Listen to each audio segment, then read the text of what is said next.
Good morning, guys. Welcome back to Mornings with Granny. I'm out here sitting on the sun porch, listening to the sounds of nature. The rooster was crowing earlier. Thought I'd come out here and sit for a few minutes and sip on my tea. Yes, I've already had coffee. And sit here and enjoy it before the heat gets up. It's supposed to be 109 heat index today. I was looking on the news yesterday and it was 118 in I think it was Kenneth, Missouri, Kennet. I think that was the name of it. It was like, man, that's hot, and that's north. You'd think it'd be cooler. But anyway, yeah, I told you I've been thinking about my grandmothers more lately. I think the stress of these times brings back the thinking of the old ways, the nostalgia, wanting to go back. But my grandmother had a way of looking at things. This was my dad's mom. Both grandparents were very poor. They didn't have anything. One strove, my dad's mom strove to make it look like she was rich. And the other one was more disgruntled and not satisfied with life. And you knew they were poor. But if you looked at either one of them, you would think the paternal grandmother was richer, where she was, I think, actually the poorer one as far as the money went. But she was rich in other things. She was rich in family, in love. And she had had a hard life, but I don't think as hard as my other grandmother. But to tell the difference between the two, Grandma C was my dad's mom. Grandma C had a way of looking at things. In other words, if she opened up her pantry or her refrigerator, she didn't look at it as being almost empty. She looked at it as being a challenge, thankful for what was in there, that she could come up with plans to use what she had to feed us. When she went out and worked in the garden all day, her and Grandpa, and the kids, whatever kids were home, she didn't look at it so much as a hardship as she looked at it as I have an opportunity to put free food on the table. And when she sat down at the sewing machine, she was saving money by making our clothes. Some of it was made from older clothes. Some of it was made from, I don't remember the flour sacks, but my aunt has told me about them.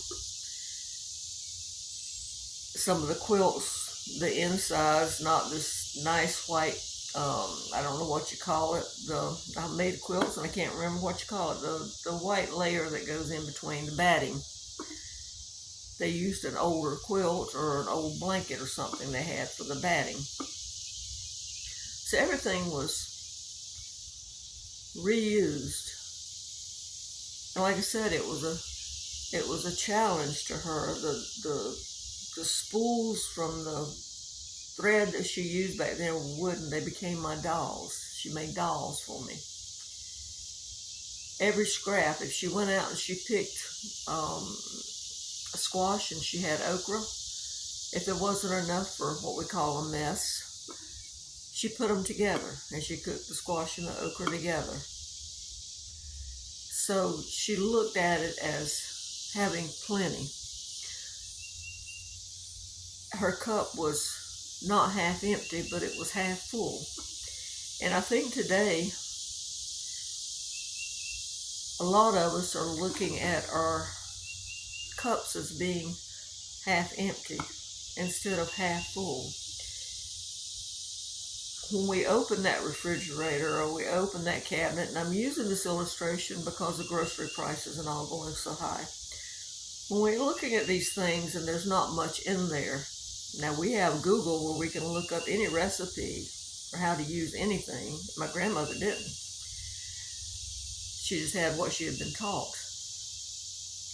But when we look at it, we're going, poor me, I don't have this, I've only got a quarter of a cup of milk left, or I've only got a half a bag of rice, or I've only got beans, and I'm so tired of beans, but I got a cabinet full of spices in there that, you know, I could make something else out of it if you looked at it the other way. Oh my gosh, I went to the store and they don't have strawberries. Well, strawberries aren't in season. They shouldn't have them anyway. We have been spoiled because we think we're supposed to have stuff right now. Right now. Doesn't matter whether it's in season or not. I think God put, no, I don't think, I know God put the seasons here for a reason. We're supposed to eat certain foods during certain seasons. But with transportation being the way it is, we can get anything anytime. And we've learned to complain when we don't have what we want. I think we need to go back to looking at that glass as half full. When you open that refrigerator and there's not much in it, think of it this way.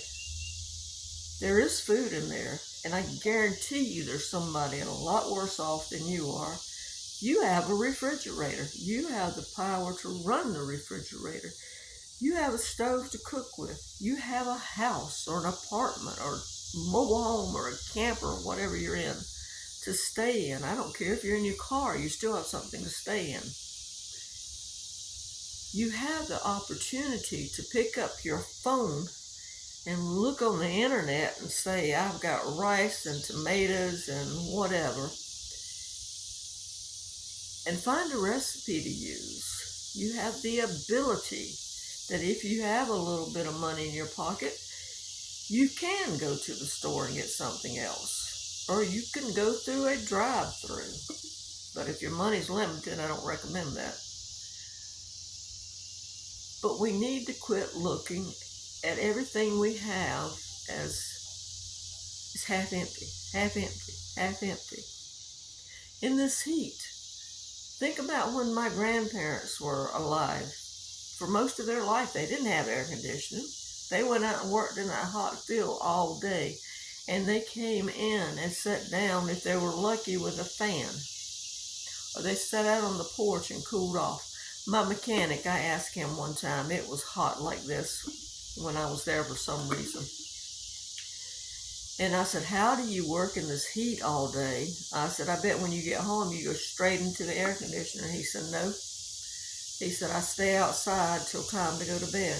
He said, because I am adapted to working in this heat and I don't want to go home and go straight into the air conditioning.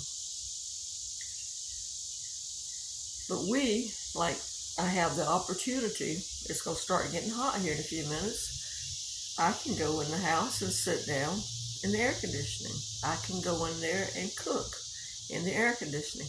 I don't have to go out in the field and pick my food because there's a refrigerator of food in there.